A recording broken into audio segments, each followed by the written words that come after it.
हरे कृष्णा मेरे प्यारे बंधुओं, आइए जानते हैं कि पुत्रदा एकादशी क्यों रखा जाता है, इससे हमें क्या फल मिलता है और इसका सही तारीख क्या है, पूजा विधि क्या है, इन सभी के बारे में इस वीडियो में जानकारी दी गई है।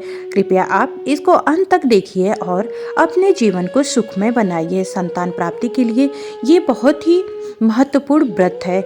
तो आइए जानते हैं कि पुत्रदा एकादशी कब है। इससे पहले आपसे एक अनुरोध है कि कृपया आप मेरे चैनल पर नए हैं तो पहले सब्सक्राइब करके बेल आइकन दबा दें, क्योंकि पहला नोटिफिकेशन आप पे जाएगा और आपको सही जानकारी प्राप्त होगी।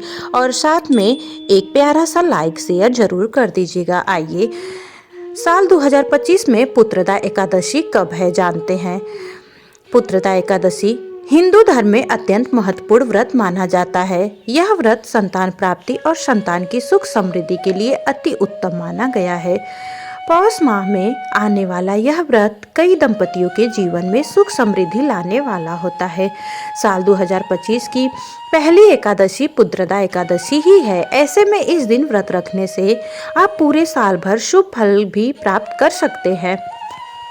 ऐसे में आइए जान लेते हैं कि जनवरी के महीने में पुत्रदा एकादशी का व्रत कब रखा जाएगा, व्रत की विधि क्या है और हिंदू धर्म में इसका क्या महत्व है। साल 2025 की पहली एकादशी का व्रत जनवरी के दूसरे सप्ताह में रखा जाएगा। एकादशी तिथि 9 जनवरी से शुरू होकर 10 जनवरी तक व्याप्त रहेगी। एकादशी तिथि आरंभ 9 जनवरी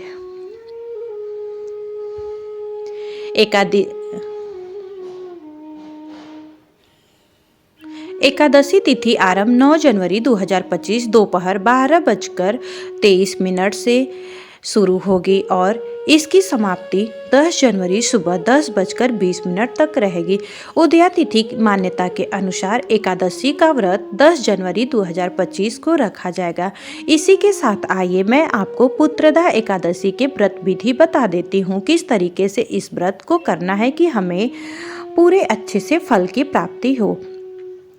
एकादशी तिथि के व्रत रखने वाले हैं तो 10वीं तिथि से ही आपको सात्विक जीवन जीना चाहिए। इसके बाद एकादशी तिथि के दिन प्रातः काल जल्दी उठकर स्नान करना चाहिए और व्रत का संकल्प आपको लेना चाहिए। पूजा स्थल पर भगवान विष्णु की प्रतिमा या चित्र स्थापित करके इसके बाद विष्णु भगवान को गंगा जल, रोली, चावल, पुष्प और तुलसी दल अर्पित करें। इसके बाद दीपक और अगरबत्ती जलाएं। तत्पश्चात भगवान को फल, मिष्ठान और पंचामृत अर्पित करें। व्रत रखने वालों के लिए पूजा के दौरान पुत्रदा एकादशी की कथा सुनना या पढ़ना अनिवार्य माना गया है। कथा सुनने से व्रत का पूरा फल प्राप्त होता है। इस दिन व्रत रखने वालों को दिन भर भगवान विष्णु के नाम का जप करना चाहिए। आप चाहे तो ओम नमो भगवते वासुदेवाय मंत्र का जाप कर सकते हैं। व्रत का पारण द्वादशी के दिन सूर्योदय के बाद आपको करना चाहिए। इस दिन ब्राह्मणों को भोजन खिलाकर दान दक्षिणा दें और फिर स्वयं भोजन ग्रहण करें। पुत्रदा एकादशी का व्रत करने से दंपतियों को संतान सुख की प्राप्ति होती है। इसके साथ ही इस दिन व्रत रखने से पापों का नाश होता है और मोक्ष की प्राप्ति होती है।